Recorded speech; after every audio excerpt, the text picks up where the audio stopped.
Students,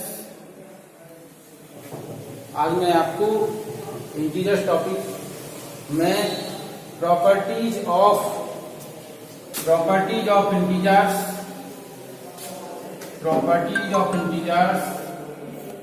for multiplication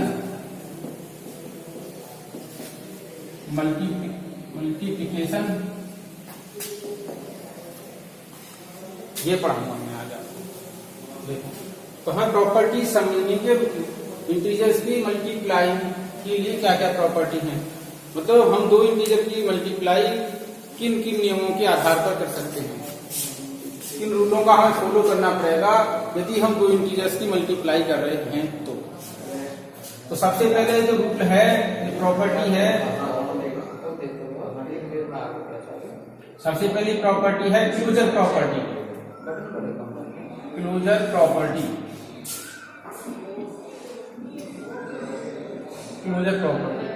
इस property में क्या करते हैं कि हम इस दो इंटीजर लेते हैं, लेट ए बी एंड सी, दोनों ही तीन इंटीजर लेंगे। अब इस प्रॉपर्टी में क्लोजर प्रॉपर्टी का क्या यूज है? तो क्लोजर प्रॉपर्टी का ये यूज है मल्टीप्लिकेशन के लिए, ए मल्टीप्लाई बी बराबर सी। इसका मतलब है ए भी इंटीजर है और बी भी इंटीजर है और हमारा सी भी इंटीजर है। तो रिजल्ट क्या निकल के आता है? क्लोजर प्रॉपर्टी फॉर मल्टीप्लिकेशन क्या बताता है? ये बताता है हमें इंटीजर गुणा integer equal to integer. Integer में हम इंटीजर की मल्टीप्लाई करते हैं तो हमें रिजल्ट इंटीजर मिलता है। ये क्लोजर प्रॉपर्टी में बताया गया फॉर मल्टीप्लिकेशन के लिए। अब इसके आगे है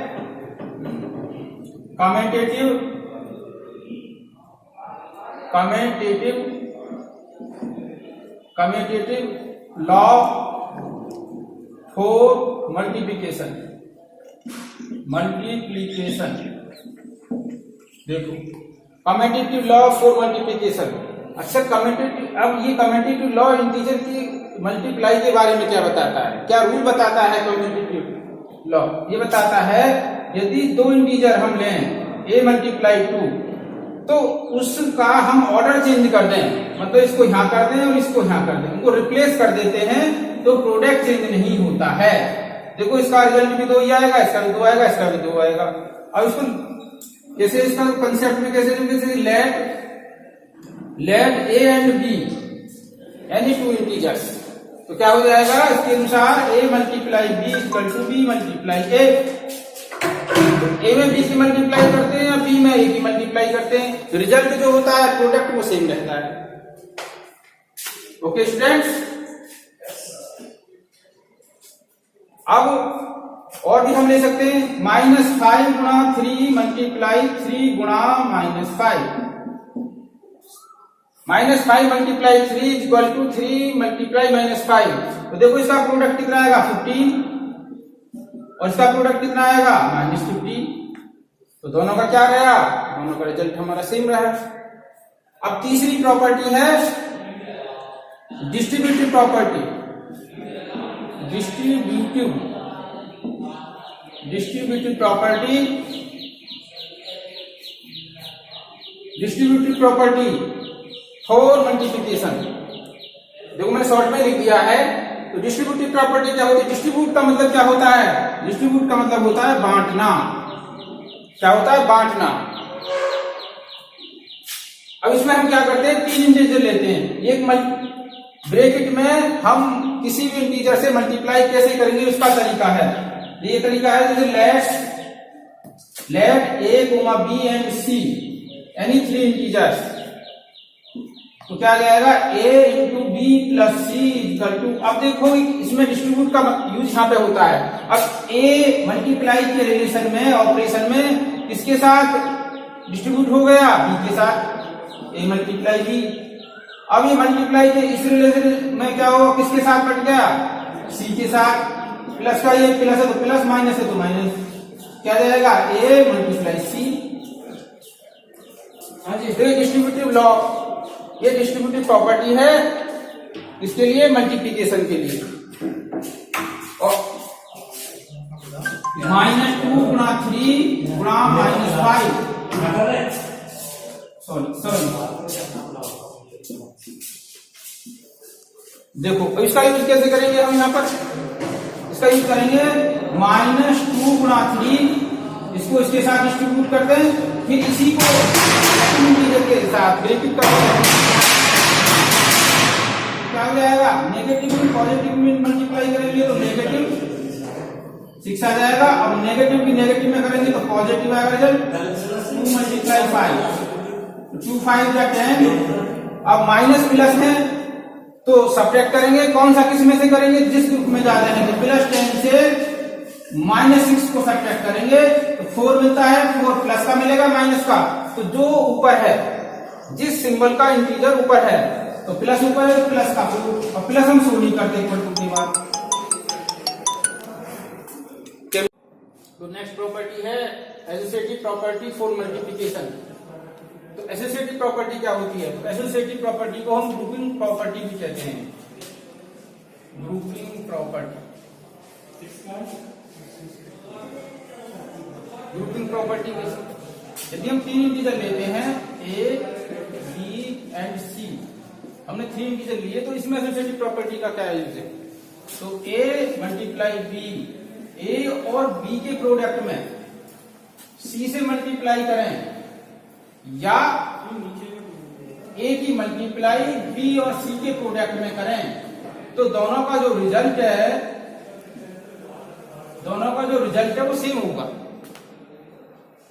जैसे एग्जाम्पल के लिए 2 × 3 multiply -5 is equal to 2 × 3 multiply -5। अब देखो कैसे वेरीफाई कर लेंगे इसे, लेफ्ट हैंड साइड देखो 2 3 जा 6 मल्टीप्लाई -5, फिर ये साइड देखो 2 मल्टीप्लाई 3 की से मल्टीप्लाई करो -50, अब पॉजिटिव की नेगेटिव से मल्टीप्लाई करेंगे प्लस मल्टीप्लाई माइनस, तो रिजल्ट क्या आएगा नेगेटिव, तो -30, पॉजिटिव की नेगेटिव से -50 to 30, तो क्या हो गया, ये वेरीफाइड हो गई, वेरीफाइड। अब देखते हैं एग्जिस्टेंस ऑफ मल्टीप्लिकेशन, तो एग्जिस्टेंस ऑफ मल्टीप्लिकेशन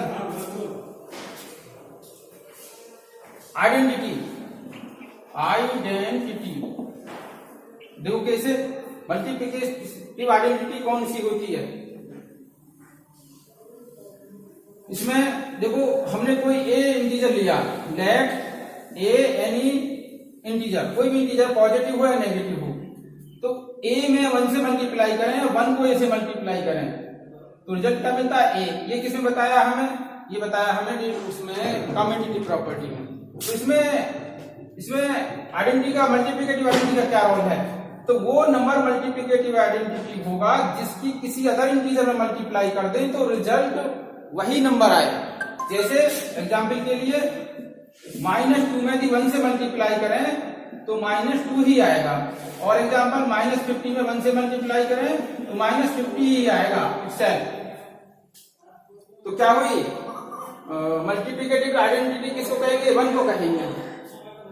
अब existence of inverse multiplicative inverse, तो ये क्या होता है, ये होता है दो नंबरों का यदि प्रोडक्ट 1 है, हमने क्या लिया, लेट एनी इंटीजर लिया, अब a गुणा 1/a, a मल्टीप्लाई 1/a, तो कितना आ गया, 1 आ गया। और कोई हमने इंटीजर लिया -3 को हम 1/3 से मल्टीप्लाई करें,